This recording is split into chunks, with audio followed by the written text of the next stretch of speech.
پروردگار بحروں بر، پروردگار بحروں۔ اعوذ باللہ من الشیطان الرجیم، بسم اللہ الرحمن الرحیم۔ ان اللہ وملائکتہ یصلون علی النبی یا ایہا الذین آمنوا صلوا علیہ وسلموا تسلیما۔ اللہم صلی علی سیدنا و نبینا و شفیعنا و مولانا محمد وعلی آل محمد وبارک وسلم۔ محترم خواتین و حضرات، السلام علیکم۔ پیام صبح کے ساتھ ایک بار پھر حاضر میں ہوں آپ کا میزبان انیق احمد۔ خواتین و حضرات، پیام صبح میں پیر، منگل، بدھ اور جمعرات ان 4 دنوں میں ہم قرآن کریم کی مختلف آیات کی تفسیر اپنے علماء سے سنتے ہیں۔ ہمارے معزز علماء تشریف لاتے ہیں اور قرآن کریم کی ان آیات کو کھول دیتے ہیں، ایک ایک لفظ پر بات کرتے ہیں۔ شان نزول سے لے کر لمحہ موجود تک گفتگو ہوتی ہے کہ آج ذہن انسانی کی امامت قرآن کریم کس کس انداز میں کس کس طرح کر رہا ہے، اور ہمیں قرآن کریم سے ہدایت اور روشنی کس کس انداز میں مل رہی ہے، کیا ہم لے بھی رہے ہیں یا نہیں۔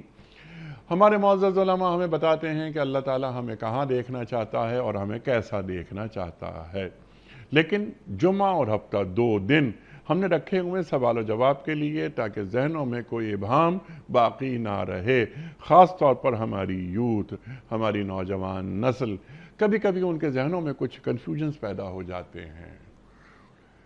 ہمارا دین مکمل ہے، ہمارے دین کے پاس انفس و آفاق کے ہر مسئلے کا حل موجود ہے۔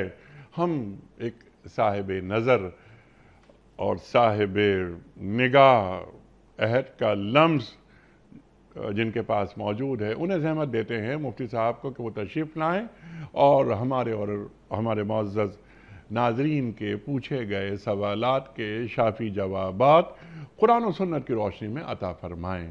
کچھ ویڈیو کوئسچنز بھی ہم ریکارڈ کرتے ہیں پورے پاکستان کے کئی شہروں میں کھڑے ہو کر۔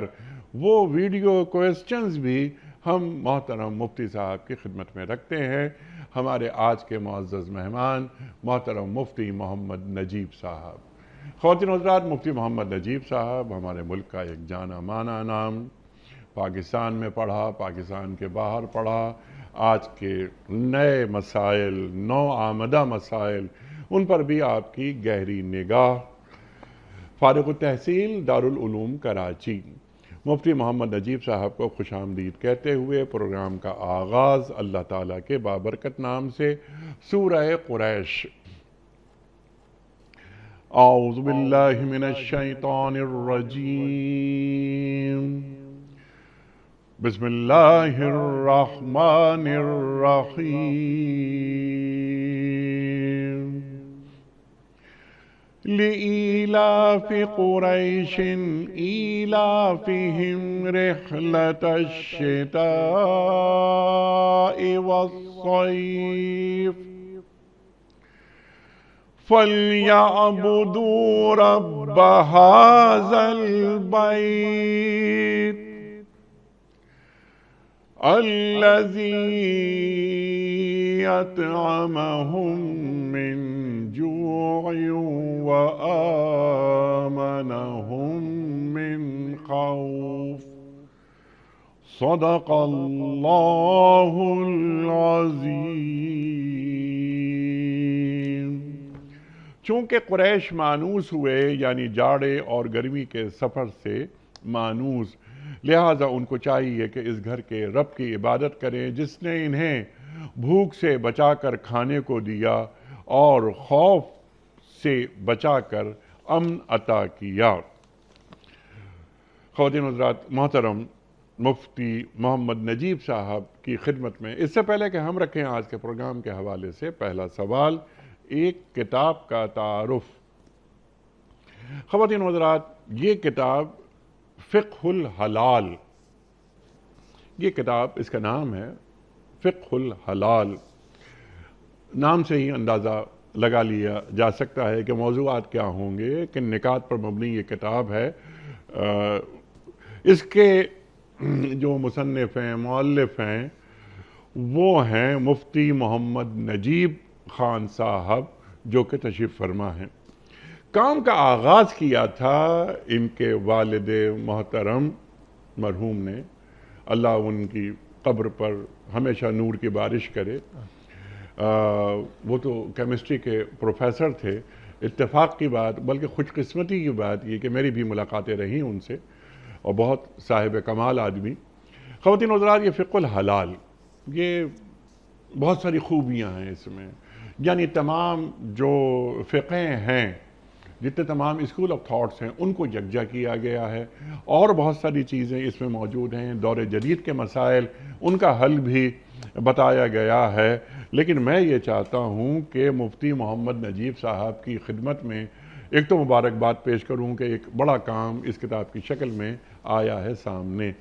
اس کتاب کی بابت ذرا ہمیں مطلع فرمائیں کہ اس کتاب میں وہ کون کون سی خوبیاں ہیں، یا وہ کون کون سی علمی کمی ہمارے پاس تھی کہ جس کو اس کتاب نے دور کر دیا۔ ارشاد۔ بسم اللہ الرحمن الرحیم، نحمدہ و نصلی علی رسولہ الکریم۔ جزاکم اللہ، عزت افزائی بخشی آپ نے اور اس کتاب کا تعارف کرایا۔ یہ جیسے کہ آپ نے خود ارشاد فرمایا، یہ حضرت والد محترم پروفیسر محمد احمد خان صاحب نور اللہ مرقدہ، یہ انہوں نے اس محنت کا آغاز فرمایا تھا، اور ان کے ایک ساتھ ہیں آفاق شمسی صاحب، وہ دو حضرات نے یہ شروع کیا تھا۔ اور وہ جیسے آپ نے کہا کہ وہ کینٹ کالج پٹارو میں کیمسٹری کے پروفیسر تھے، لیکن انہوں نے، ان کو یہ فکر تھی بہت زیادہ کہ حلال حرام کے حوالے سے امت میں جو ہے جس طرح طلب ہونی چاہیے اس طرح طلب نہیں ہے، اور اس کی ایک سب سے بڑی وجہ یہ ہے کہ ہم یہ سمجھتے ہیں، اس پرسیپشن پہ رہتے ہیں کہ ہم پاکستان میں رہ رہے ہیں تو ہر چیز جو ہے وہ یہاں پر حلال ہے، تو ہمیں تو اس فکر میں پڑھنے کی ضرورت ہی نہیں ہے۔ تو ہمارے تعلیمی اداروں میں بھی اس کی طرف کوئی فکر نہیں ہے۔ اور دوسری ایک اہم چیز جو ان کو اللہ تبارک و تعالی نے سجھائی، وہ یہ کہ انہوں نے کہا کہ اس کے دو میجر اسٹیک ہولڈر ہیں حلال کے، ایک فوڈ ٹیکنالوجسٹ ہے اور ایک مفتی ہے۔ اچھا، انہوں نے کہا کہ ایک گیپ ہے، وہ گیپ یہ ہے کہ جو مفتی ہے اس کو کیمسٹری نہیں آتی، اور جو فوڈ ٹیکنالوجسٹ ہے اس کو شریعت نہیں آتی۔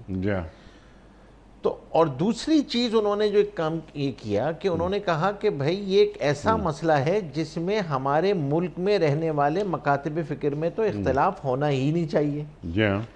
تو انہوں نے کام کا آغاز اس طرح کیا کہ انہوں نے ایک حلال تحقیقات و آگہی کی کونسل بنائی، ہارک، حلال اویئرنیس اینڈ ریسرچ کونسل، اور پھر انہوں نے دارالفتاؤں کو آن بورڈ کیا تمام مسائل کے بارے میں، مسائل کو جمع کیا۔ تو اس میں الحمدللہ میں شروع سے ساتھ تھا، اور ہمارے ساتھ علماء کرام رہے۔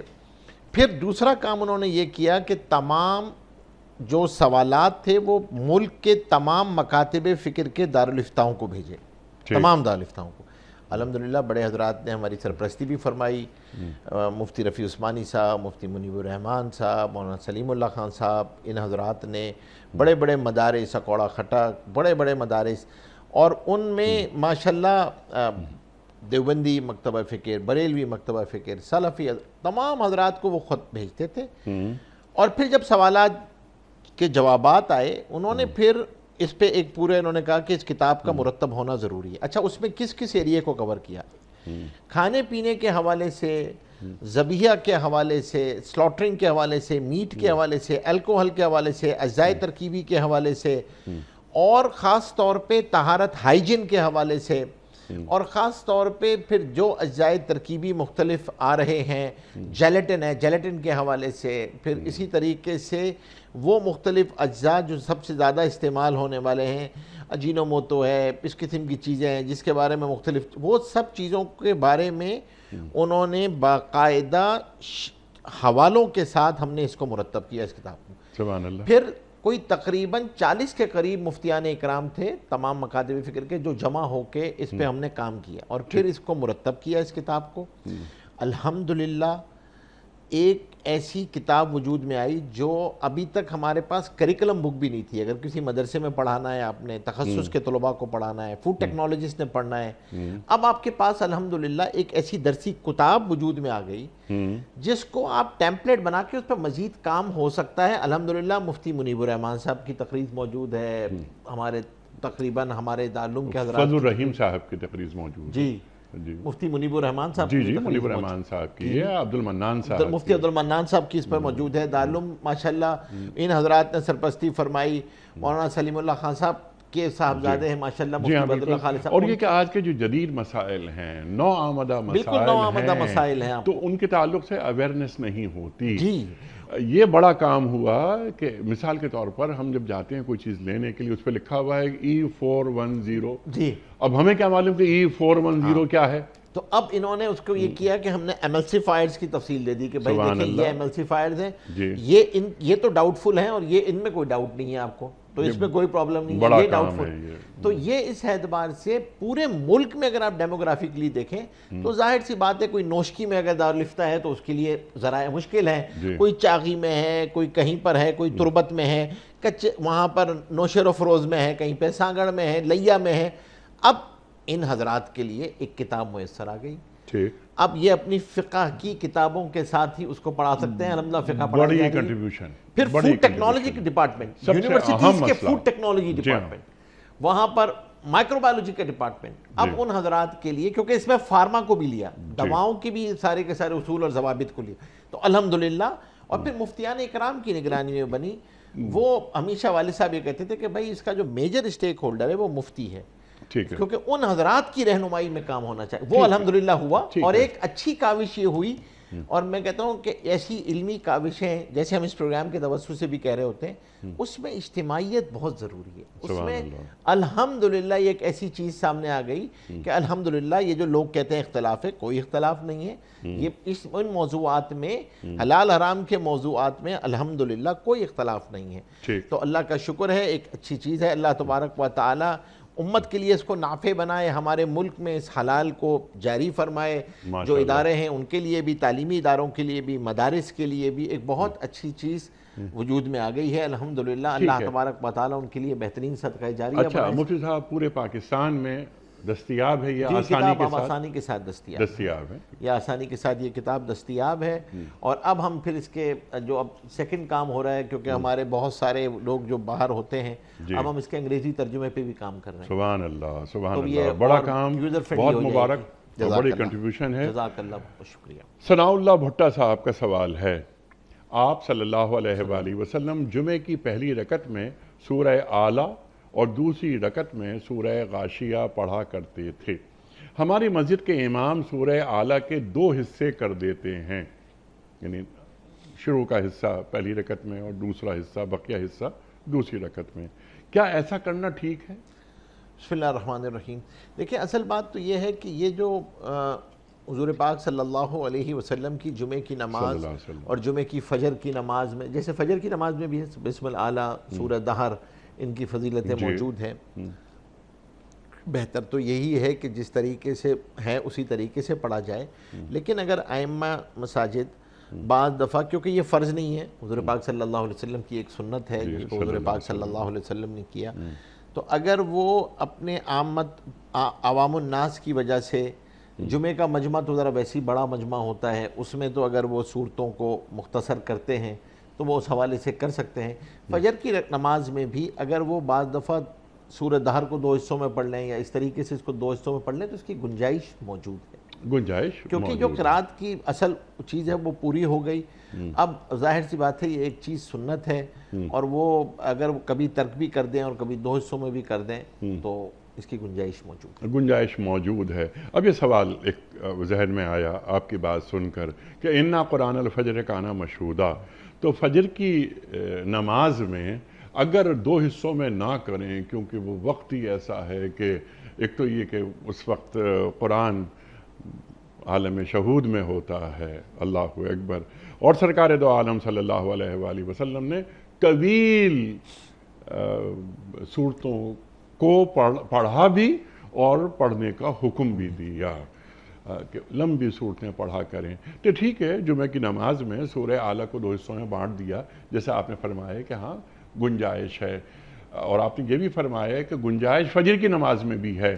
لیکن اگر فجر کی نماز بے شک میں بات صحیح ہے، بالکل آپ کی بات درست ہے. جو فجر کی نماز کا وقت ہے وہ تو انسان کی روحانی چارجنگ کا ٹائم ہے. اللہ آپ اکبر. روحانی طور پہ اس میں چارج ہو رہتے ہیں، پورا دن آپ اس پہ گزارتے ہیں اس چارجنگ پہ، اور اللہ تبارک و تعالیٰ کے ہاں سے وہ بڑا قبولیت کا وقت ہے، فرشتوں کی تبدیلی کا وقت ہے. اور اللہ تبارک و تعالیٰ، آپ نے جیسے خود فرمایا کہ قرآن کریم عالم شہود میں ہوتا ہے، اللہ اکبر. تو اس وقت قرآن کریم سے اپنے دل کو، کانوں کو سیراب کرنا، تو اس وقت تو یہی چاہیے کہ پوری صورتیں پڑھیں، اور حدر میں آپ اس کو آرام سے پڑھ بھی سکتے ہیں اگر حدر جی کی ہاں. قرات میں پڑھ لی جائے. جی ہاں. اور الحمدللہ اللہ کا شکر ہے، اللہ کا کرم ہے. ہم دیکھتے ہیں کہ اب اس کا ویسے اہتمام بھی ہوتا ہے اب الحمدللہ. جی اکثر ہاں، ائمہ اہتمام مساجد ہوتا ہے. ماشاءاللہ جمعے کی اس میں اس بات کا اہتمام کر رہے ہوتے ہیں. جس نے حامیم پڑھنی ہوتی ہے وہ حامیم ہے، سورہ دہر ہے، ان صورتوں کا وہ حضرات پڑھتے ہیں. واقعتاً فجر کی قرات تو ہے ہی یہ کہ فجر کی قرات کو تھوڑا سا طویل کیا جائے.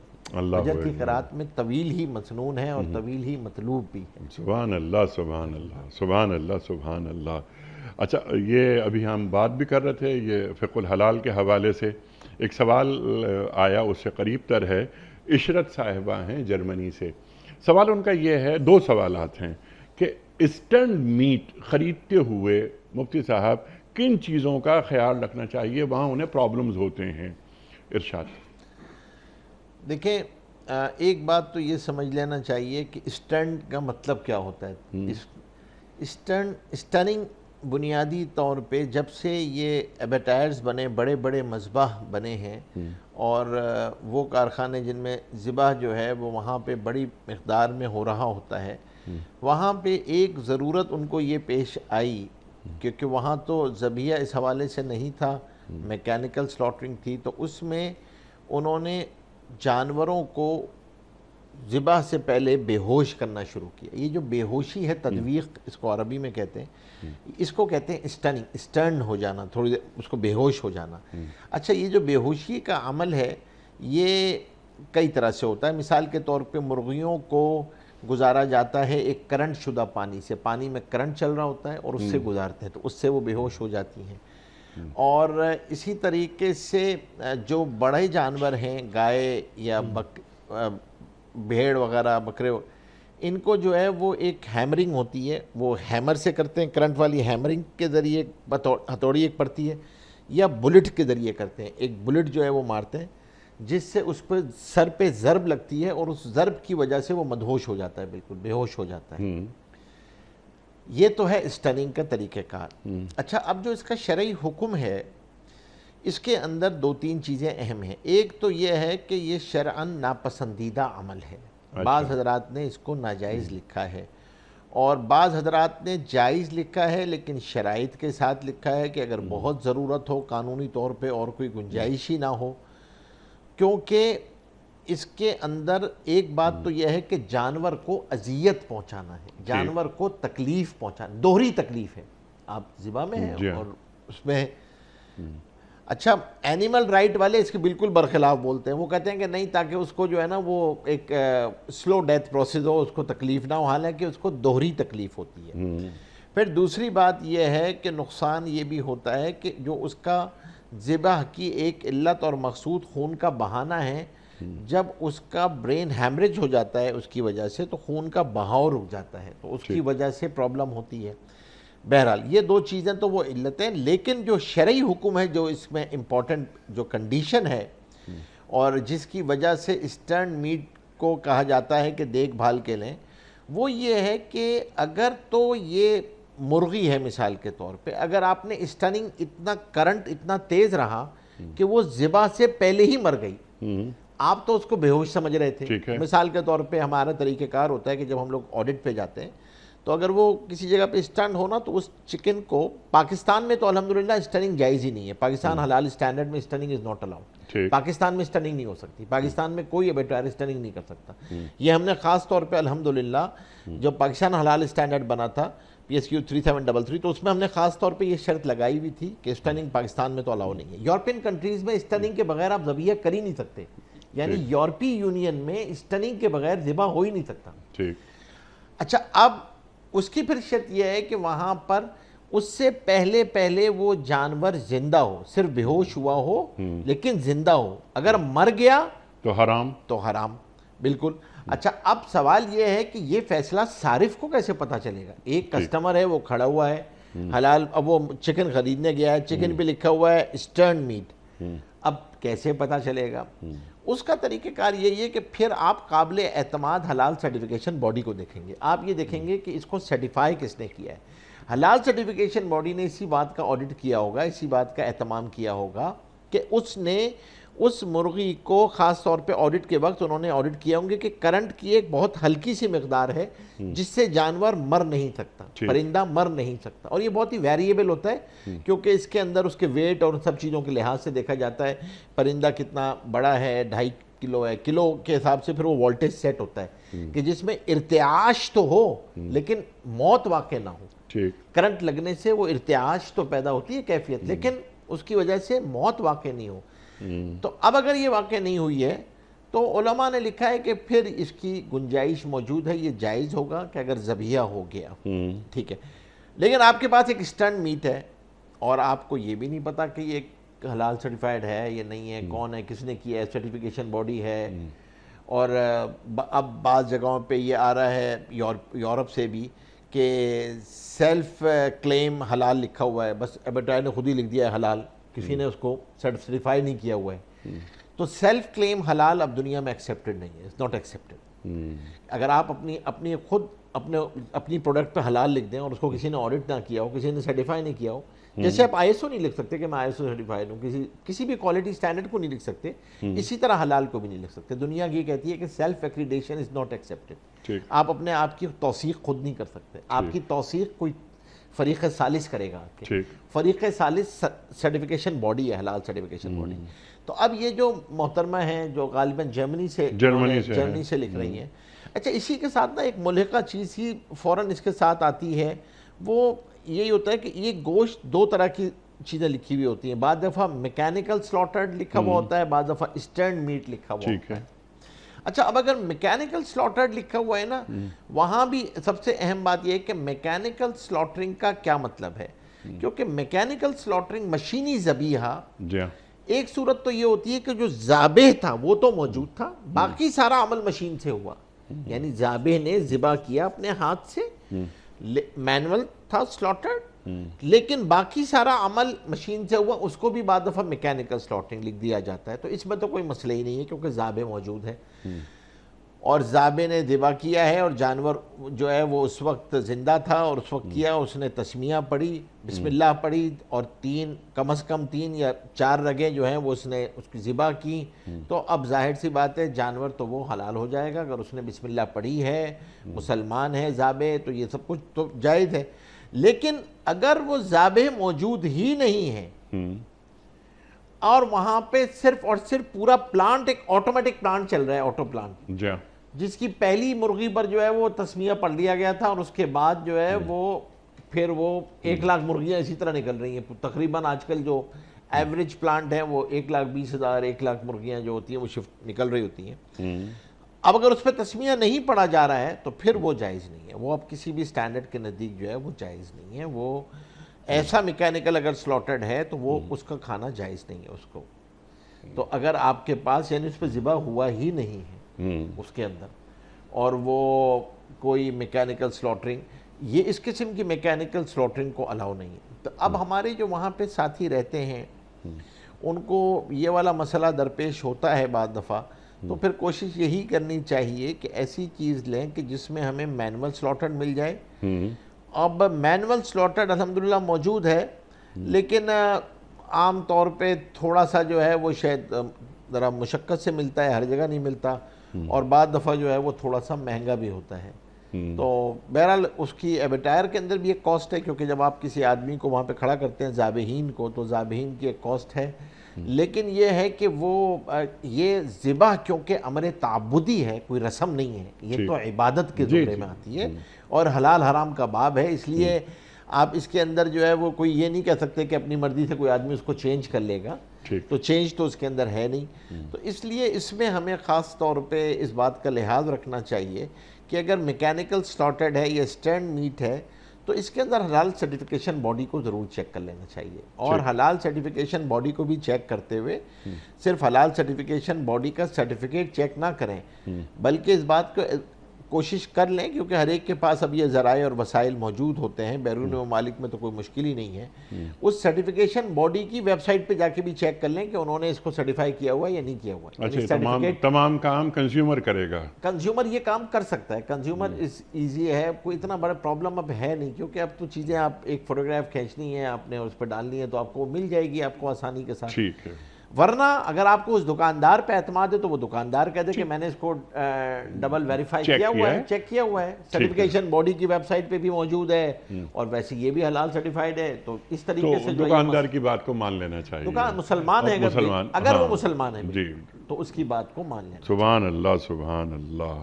اچھا، ان کا یعنی عشرت صاحبہ کا ایک سوال اور بھی ہے، اس سے قریب تر ہے، وہ یہ کہہ رہی ہیں، پوچھ رہی ہیں آپ سے کہ مفتی صاحب عام طور پر کھانے میں اب سویا لیسیتھین اور سٹرک ایسڈ وہاں پر جرمنی میں ہوتا ہے، کیا اس کے بارے میں حلال اور حرام کی فکر کرنی چاہیے یا ہوتی ہی یہ چیزیں حلال ہیں؟ دیکھیں، یہ جو اجزاء ہیں، لیسیتھین جو ہے وہ بنیادی طور پہ لیسیتھین اگر صرف مطلق لکھا ہوا ہے اور سویا نہیں لکھی ہوئی اس کے ساتھ، پھر تو تحقیق کرنی چاہیے، کیونکہ لیسیتھین حیوانات سے بھی بن رہا ہوتا ہے۔ اچھا، لیکن جب سویا ہے تو یہ سویا جو ہوتی ہے کیا کہتے ہیں اسی سے پھر یہ بنتا ہے، نباتات جو ہے وہ ایک قسم ہے پھلی کی، یہ اسی سے بن رہا ہوتا ہے سویا سے، تو جب اگر یہ سویا لیسیتھین لکھا ہوا ہے تو یہ حلال ہے۔ بنیادی طور پہ کائنڈ آف ایملسیفائر ہے جو تیل اور پانی کو یکجا کرنے کے لیے استعمال ہو رہا ہوتا ہے لیسیتھین، اور یہ کھانے کی اشیاء میں بھی اب استعمال ہوتا ہے ان تمام جگہوں پہ جہاں پہ آپ نے کوئی ایسی چیز موجود ہو کہ تیل اور پانی کو یکجا کرنا ہو، تو اب اگر اس میں سویا لیسیتھین لکھا ہوا ہے تو پھر یہ حلال ہوگا، سویا لیسیتھین، کیونکہ یہ سویا سے بنا ہے، نباتات سے بنا ہے۔ دیکھیں اصول یاد رکھ لیجئے، نباتات جو ہے نا، مطلب جو ویجی چیزیں ہیں اور جو نباتات سب چیزیں ہیں، اس میں آپ کو عام طور پہ وہ چیزیں حلال ہیں، نباتات، جمادات بھی انفیکٹ اسی سے، منرلز جو ہیں ساری کی ساری، اس کے اندر صرف اور صرف 3 چیزیں آپ نے دیکھنی ہوتی ہیں، مضر صحت نہ ہو، ٹھیک، اور خاص طور پہ اس کے ساتھ مسکر نہ ہو، یعنی نشاور نہ ہو، ٹھیک ہے، تیسری چیز یہ کہ زہریلی نہ ہو، زہر نہ، پوائزن نہ ہو۔ ٹھیک، اگر یہ 3 نہیں ہے اس کے اندر تو یہ حلال ہے۔ اچھا، نباتات کی بات کر رہا ہوں، ٹھیک، یعنی مثال کے طور پہ ہم اس کو مثال لے لیتے ہیں، اب اگر بھنگ ہوگی تو وہ اس وجہ سے، افیون ہوگی، ہیروئن ہوگی تو وہ اس وجہ سے اس کو کہا جائے گا، نشاور ہونے کی وجہ سے اس کو کہا جائے گا حرام ہے۔ کوئی ایسی چیز ہے، زہریلی گھاس ہے، زہریلی پھول ہے، زہریلا کانٹا ہے، کوئی ایسی چیز ہے تو وہ اس کی وجہ سے، زہر کی وجہ سے ہوگا۔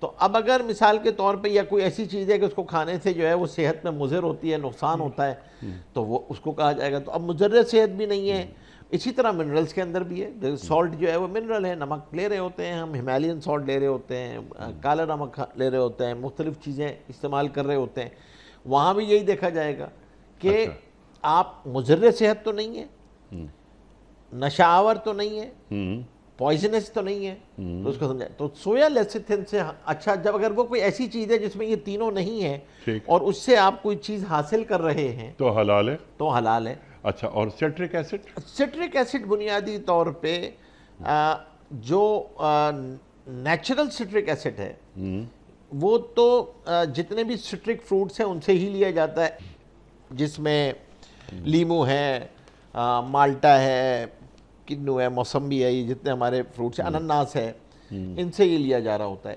تو وہ عام طور پہ جو ہے وہ کوئی ایسی چیز نہیں ہے، سٹرک ایسڈ جو ہے وہ حلال ہی ہوتا ہے، اور اگر وہ مصنوعی ہے تو بھی وہ حلال ہوتا ہے۔ عام طور پہ کوشش کرنی چاہیے نیچرل سٹرک ایسڈ لینا چاہیے تاکہ وہ صحت کے لیے جو ہے وہ مضر نہ ہو۔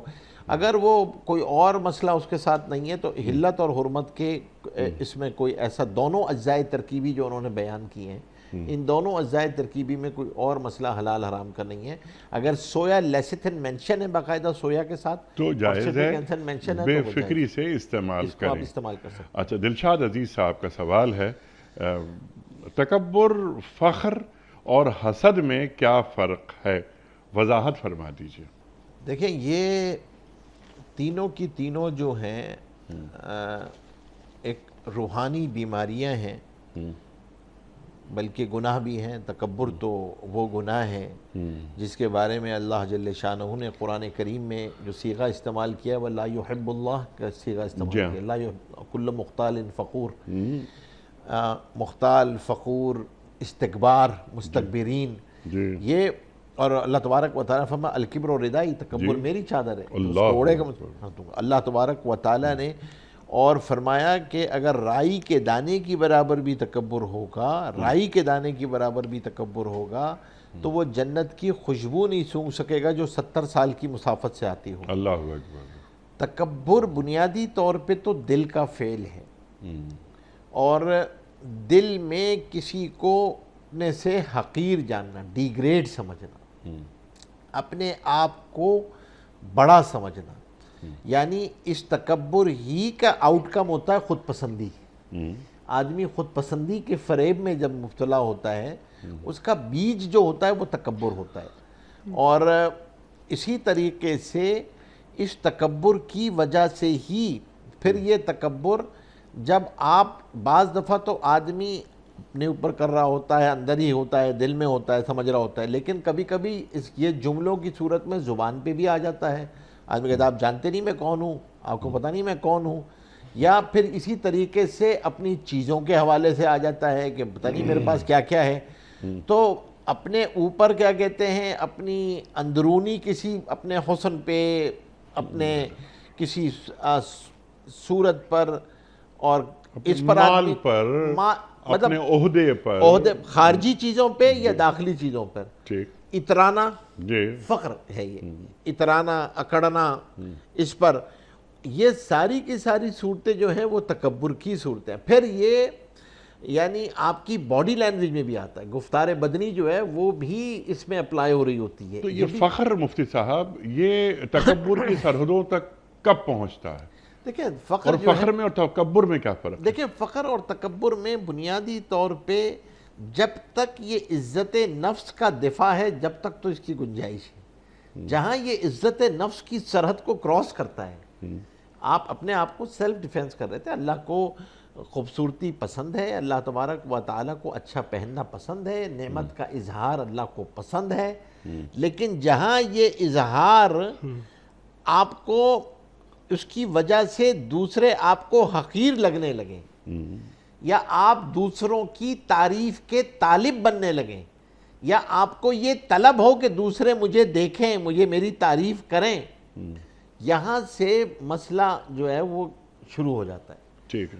اور پھر جا کر یہ جو تکبر ہے اس کے اندر خدا نہ خواستہ انتقام آ جائے تو پھر یہ غصے میں بھی کنورٹ ہوتا ہے, پھر وہ غصہ حرام ہوتا ہے, پھر اس کے آؤٹ کمز جو ہے نا وہ نکلنا شروع ہو جاتے ہیں تکبر کے. اور اس سے ملتی جلتی پھر ایک اور آؤٹ کم جو اس کا نکل رہا ہوتا ہے وہ حسد نکل رہا ہوتا ہے. اور حسد جو ہے, حسد کہتے ہیں دوسرے کی نعمت کے ختم ہو جانے کا, دل میں یہ فکر کہ اس کی نعمت اس سے چھن جائے, کسی طرح اگر مجھے نہیں ملتی, مجھے ملے یا نہ ملے, مجھے اس سے کوئی سروکار نہیں, اس سے چھن جائے. اور یہ جو ہے وہ ظاہر سی بات ہے, یہ کسی انسان کی خلیفۃ اللہ کی صفت تو یہ ہو نہیں سکتی. تو اللہ تبارک و تعالیٰ نے قرآن کریم میں سے پناہ مانگنے کو فرمایا ہے, من شر حاسد اذا حسد, کہ اگر اس کا حسد شروع ہو جائے تو اس سے تو پناہ مانگنی چاہیے حاسد سے.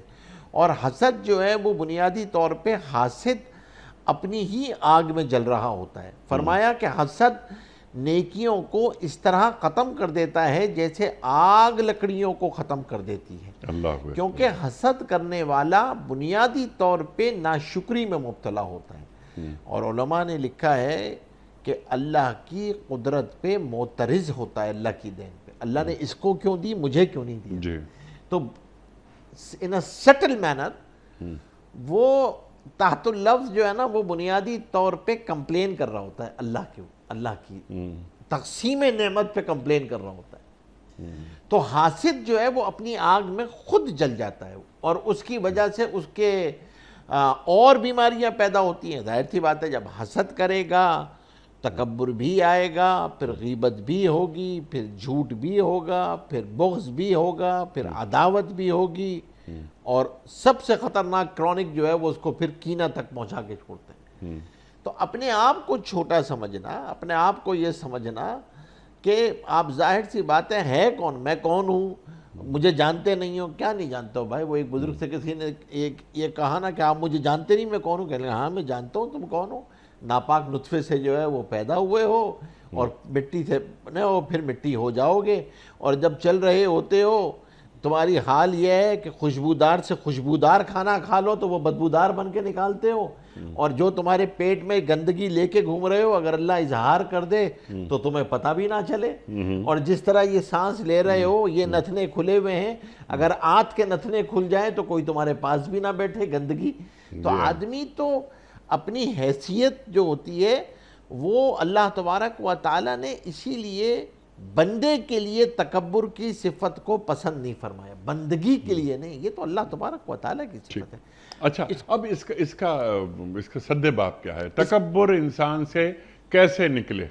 تکبر علماء نے یہ فرمایا, مشائخ نے, کہ تکبر کو نکالنے کا سب سے آسان جو راستہ ہے, ایک تو یہ مراقبہ ہے کہ آدمی اپنی حیثیت کا مراقبہ کرتا رہے کہ میں ہوں کیا, گندگی کا ڈھیر ہوں, میں ہوں کیا, کس چیز پہ اکڑ کرتا ہوں. جو بھی کچھ ہے یہیں رہ جائے گا, یہ مال بھی یہیں رہ جائے گا, یہ دنیا بھی یہیں رہ جائے گی, یہ حسن بھی کوئی چیز نہیں ہے, سب چیزیں یہیں رہ جائیں گی, میں مٹی ہو جاؤں گا. پھر دوسری چیز یہ کہ اللہ کی نعمتوں کا شکر ادا کرے. شکر جو ہے نا وہ آدمی سے تکبر کو ختم کر دیتا ہے. جب ہر حاصل ہونے والی کامیابی کی نسبت, ہر حاصل ہونے والی نعمت کی نسبت منعم حقیقی کی طرف, اللہ کی طرف کر رہا ہوتا ہے تو اپنی طرف نگاہ ہی نہیں جاتی. اپنی طرف نگاہ جائے گی تو تکبر کا بیج آئے گا نا. بالکل ٹھیک. تو اب جب آدمی شکر ادا کرتا ہے اور اللہ کی طرف متوجہ رہتا ہے, اسی لیے فرمایا نا کہ مراقبہ شکر جو ہے وہ, اور اپنی حیثیت کا مراقبہ اور شکر کا مراقبہ, یہ دو علاج ہیں تکبر کے, دو علاج. اور دوسری بات یہ کہ یہ ہوگا کبھی آپ کے منہ پہ لوگ تعریف کریں گے, بہت اچھی بات کی آپ نے, بہت اچھا پروگرام کیا, کیا چیز اچھی بات کی آپ نے, کیا اچھی چیز ہے. تو فرمایا کہ دل میں اللہ کی طرف متوجہ ہو جائے کہ یا اللہ یہ محض تیرا کرم تھا, تیرا انعام تھا, تو نے میری زبان سے یہ کہلوا دیا, یہ نعمت تو نے مجھے عطا کی ہے, یا اللہ تو مجھے ان کے گمان کے مطابق بنا دے. اور یا اللہ, ایک علماء فرمایا کرتے ہیں ہمارے مشائخ کہ بھائی آدمی دل میں یہ تمنا کرے کہ کہیں آپ بہت اچھے ہیں, بہت اچھے آدمی ہیں, یا اللہ تیرا لاکھ لاکھ شکر ہے تو نے میرے عیبوں پہ پردہ ڈالا ہوا ہے, اگر میرے عیب اس پہ کھل جائیں تو یہ مجھ سے ملنا بھی پسند نہ کرے. تو اب یہ جو مراقبہ ہے, یہ جو تین مراقبے ہیں کہ آپ کی تعریف کرے تو آپ نے رسپانس کس طرح کرنا ہے, پھر آپ نے جو ہے وہ اپنے شکر اللہ کی نعمتوں کو شمار کرنا ہے, اور اپنی حیثیت کا مراقبہ کرتے رہنا ہے. مٹی تھے پھر مٹی ہو جائیں گے, مٹی بہرحال مٹی ہے, کوئی کھڑی مٹی ہے, کوئی پڑی مٹی ہے, تو جو چیزیں بھی ساتھ ہیں وہ بھی ختم ہو جائیں گی. دنیا میں خالی ہاتھ آئے تھے, خالی ہاتھ ہی جائیں گے. جب آئے تھے تو کیا حال تھا, جائیں گے تو کیا. اپنا تھوڑا سا مراقبہ آدمی کر لے اس حیثیت پہ تو یہ تکبر خود ختم ہو جاتا ہے, تکبر کے بول بھی ختم ہو جاتے ہیں. لیکن اس کا علاج کرنا اس لیے ضروری ہے کہ اللہ جل شانہ نے لا یحب کا لفظ عطا فرمایا. جی ہاں, کہ اللہ محبت نہیں کر سکتا اس شخص سے کہ جو متکبر ہو, کیونکہ یہ اللہ کی صفت ہے. جس طرح آپ نے بات فرمائی الکبر ردائی, یہ تکبر میری چادر ہے. اللہ فرما رہا ہے مجھ سے میری چادر نہ کھینچو. اللہ اکبر. مفتی صاحب, اگر سلام کرنے کی عادت اپنا لی جائے تو کیا تکبر کی سطح کم نہیں ہو جاتی؟ بالکل. ہر جان, اور اللہ کا شکر ہے مسلمان ملک میں رہتے ہیں, یہاں آپ کو یہ نعمت حاصل ہے کہ جانے انجانے ہر ایک کو آپ آسانی سے سلام کر سکتے ہیں. زور سلام کرنے کی عادت ڈالی جائے, ہدیے کی, سلام کی, دعا کی, اس سے جو ہے تین یہ ایسے اعمال ہیں جس سے آدمی کو جو ہے وہ تکبر ختم ہو جاتا ہے. دوسروں کے لیے دعا کرنا ٹھیک. اور پھر اسی طریقے سے سلام کرنا اور ان کو ہدیہ دینا. سبحان اللہ. تو اس سے جو ہے یقیناً آپ نے فرمایا کیونکہ اللہ جل شانہ کا انعام ہے. سلام کی سب سے بڑی فضیلت یہ ہے کہ اللہ تبارک و تعالی لوگوں کے دلوں میں آپس میں محبتیں پیدا فرماتے ہیں جو جنت میں جانے کی بنیاد ہے, شرط ہے. مومن کی محبت دل میں نہیں ہوگی تو جنت میں نہیں جا سکتا. جی بالکل. اور جب جنتی ہو جائیں گے یہ ہم سب خوشگمان رہنا چاہیے, تو اللہ دل میں سے کینہ بغض نکال کر ہمیں بھیجے گا. صفائی کے بعد جائے گا. اس لیے فرمایا علماء نے, مفسرین نے لکھا ہے کہ لا یحبو کا ایک مفہوم مخالف یہ ہے کہ اللہ تبارک و تعالی نفرت کرتے ہیں ایسے لوگوں سے. محبت کی ضد کیا ہے؟ محبت نہیں کرتے تو پھر کیا کرتے ہیں؟ اور ظاہر سی بات ہے کہ اگر خدا نخواستہ یہ اعمال ہوں گے تو پھر جو جذب ہوتا ہے نا, انجذاب, جی اللہ کی طرف سے جو دلوں پہ بارش ہوتی ہے نا, جس سے دل کی زمین زرخیز ہوتی ہے, جی ہاں, وہ اعمال کے نتیجے میں وجود میں آتی ہے اور وہ چھن جاتی ہے گناہوں کے نتیجے میں. اللہ اکبر. پہلے تو اللہ تبارک و تعالیٰ بندہ بعد میں کھنچتا ہے, اللہ کی طرف سے پہلے اس کے اوپر نظر آتی ہے. اب پہلے تو وہ ہوتی ہے وما تشاؤون الا ان یشاء اللہ. تمہاری کیا حیثیت ہے جب تک اللہ نہ چاہے؟ وہ تو اللہ تبارک و تعالیٰ کی چاہت مطلوب. اللہ کی چاہت متوجہ ہوگی جب اللہ کو محبوب اعمال کرے گا آدمی, تب دل کی زمین زرخیز ہوگی, تب اس کی طرف توجہ ہوگی. اسی لیے ہمیں اس کی طرف رہنا چاہیے, ان اعمال کو اختیار کرنا چاہیے جس سے اللہ کی محبت دل میں آئے. کیا بات. اللہ کی محبت آئے گی تو پھر خود بخود ساری کی ساری چیزیں جو ہیں یہ دل کی زمین آباد ہوتی چلی. سبحان اللہ, سبحان اللہ. دل کی زمین آباد ہوتی چلی جائے گی اور یہ جو رذائل ہیں یہ ختم ہوتے چلے جائیں گے. دل پاکیزہ جگہ, کیونکہ یہ اللہ کی سرزمین ہے. ناپاک جگہ پر اللہ نہیں آ سکتا. تو یہ جو دھڑکن ہے جو اللہ اللہ کر رہی ہے, تو اس سرزمین میں پاک چیز, اللہ سے زیادہ پاک کون ہو سکتا ہے؟ اللہ طیب ہے. تو دل کے سرزمین کو پاک رکھا جائے کیونکہ اس کا مکین اللہ ہے. بے شک, بے شک. اور یہ تین رذائل ہیں جو ان سے ہر صورت میں جو ہے وہ دوری اختیار کیا. تکبر ہے, فخر ہے. اللہ اکبر, اللہ اکبر. تکبر اللہ جنت کی خوشبو تک نہیں سونگھ سکتا جو 70 سال کی مسافت سے آئے گی. اللہ اکبر, اللہ اکبر. ایک متکبر آدمی, تو تکبر کس بات کا؟ خلق من ماء دافق, آپ نے اشارہ فرمایا انسان کی حیثیت کیا. اور متکبرین میں ہم یہ دیکھتے ہیں کہ سوسائٹی میں, ہماری سوسائٹی میں, اللہ اکبر, یعنی ایک بہت بڑی گاڑی, یعنی وہ 7 کروڑ روپے کی گاڑی میں بیٹھا ہوا آدمی آیا اور اس انداز سے اترا اپنے گارڈز کے ساتھ کہ ہم دوستوں سے یہ کہتے ہیں مذاق میں کہ یہ 7 کروڑ کی گاڑی سے اترنے والا آدمی 7 روپے کا بھی نہیں ہے. اس کی وجہ یہ کہ اس نے حرام کمایا. ہم جانتے ہیں اسے, زمینوں پہ قبضے کیے اس نے. اس نے حکومت پاکستان کو ٹیکس نہیں دیا. یہ ہمارا وطن ہے, ہماری ریاست ہے, اور یہ اس کی چال دیکھو. اور اس کی اعلیٰ ترین, بلکہ اعلیٰ ترین سے مراد گھٹیا ترین مثال یہ کہ جب یہی آدمی مسجد آتا ہے اور انہی گارڈز کے ساتھ آتا ہے تو ہم اس وقت بھی اس کی چال دیکھتے ہیں کہ یہ کس انداز سے. اکثر جمعے کی نماز میں مفتی صاحب میں دیکھتا ہوں ان لوگوں کو اور حیران ہوتا ہوں, لیکن میں اپنے دل ہی دل میں بس ایک خود کلامی کی کیفیت ہوتی ہے کہ یہ آدمی آیا اور 6 گارڈز اس کے آگے آگے چل رہے ہیں, گنز ان کے ہاتھوں میں ہیں, اور وہ یہ جاتا ہے اور جس تکبرانہ انداز میں یہ جمعے کی نماز پڑھنے کے لیے مسجد میں آیا. تو یہ دین محض, جیسے کہ آپ نے فرمایا, محض ریچولز کا نام نہیں ہے. انسان بناتا ہے نا, بلکہ اندر کے جانور کی تہذیب کرتا ہے. تو اندر کے جانور کی تہذیب ہوئی یا نہیں ہوئی, یا محض بس اللہ اکبر, رکوع سجدے چلے گئے اور اپنے آپ کو مطمئن کرنا, یا ایک گلٹ اس کو دور کرنے کے لیے مسجد کا رخ کر لینا. وہ انسان جو اللہ کو مطلوب ہے, کیا وہ خوبیاں, وہ خصوصیات, وہ صفات میرے اندر پیدا ہو رہی ہیں ان نمازوں سے؟ یا نہیں؟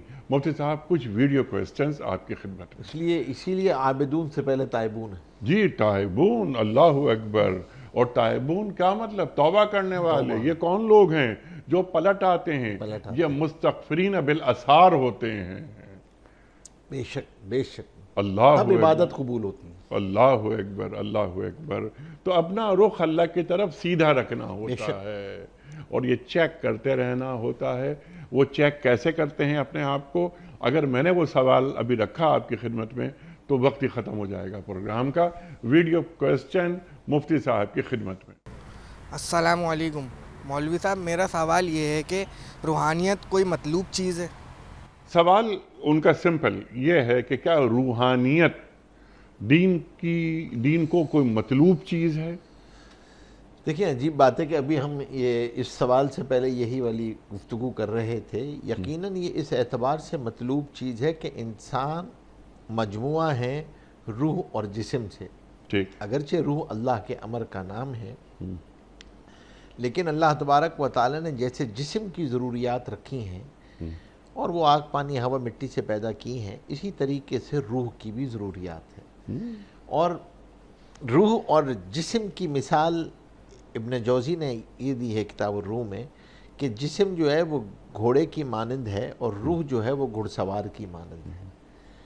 آپ کا گھوڑا جو ہے وہ بہت مضبوط ہو اور گھڑ سوار کمزور ہو تو وہ تو پہلی پٹخی میں نیچے دے دیتا ہے، اس کو چلنے نہیں دیتا۔ روح اگر کمزور ہوتی ہے، جسم بہت مضبوط ہوتا ہے، جسم کو ساری غذا مل رہی ہوتی ہے، روح کو غذا نہیں ملتی تو جسم اپنے سارے تقاضے پورے کراتا ہے، روح اپنے تقاضے نہیں پوری کرا پاتی۔ اور روح سے کیا ہوتا ہے؟ روحانی تربیت وہ ہوتی ہے جو آپ کو اخلاق کی طرف متوجہ کرتی ہے۔ روحانی تربیت وہ ہوتی ہے جو خالق کا تعارف کراتی ہے، کیونکہ روح کھنچتی ہے خالق کی طرف، وہ اپنے آپ کو خالق کی طرف کھینچتی ہے اور آپ کا خالق سے تعلق بڑھتا ہے اللہ جل شانہ سے۔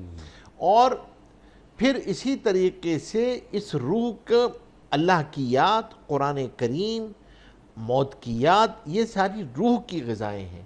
اور یہ روحانی غذائیں جب اس کو حاصل ہوتی ہیں، اسی طریقے سے جب یہ حاصل ہوتی ہیں تو آدمی کو نیکی کی لذت محسوس ہوتی ہے، گناہ کی ظلمت محسوس ہوتی ہے، آدمی جو ہے وہ اچھے اور برے میں تمیز کر پاتا ہے، اور اچھے اخلاق اور برے اخلاق اس کے اوپر کھل رہے ہوتے ہیں، حلال حرام کی تمیز ہو رہی ہوتی ہے، اور یہ ترقی کرتی چلی جاتی ہے تو آدمی کی قوت حس حلال حرام کی اور بڑھنا شروع ہو جاتی ہے، وہ محسوس کرنے لگتا ہے، غذا میں اس کو محسوس ہو رہا ہوتا ہے۔ تو یہ اور رذائل اس کے جس طرح جسم کو بیماریاں لاحق ہوتی ہیں، روح کو بھی بیماریاں لاحق ہوتی ہیں۔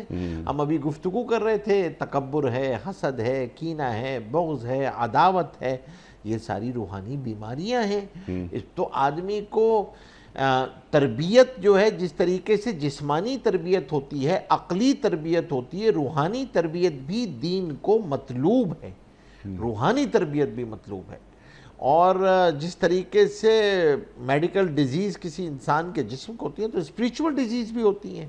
آپ کو جس طریقے سے جسمانی ڈیزیز کے لیے ڈاکٹر کی ضرورت ہوتی ہے، اسی طریقے سے کسی مینٹور کی، کسی شیخ کی آپ کو اسپریچول ڈیزیز کے لیے بھی ضرورت ہوتی ہے۔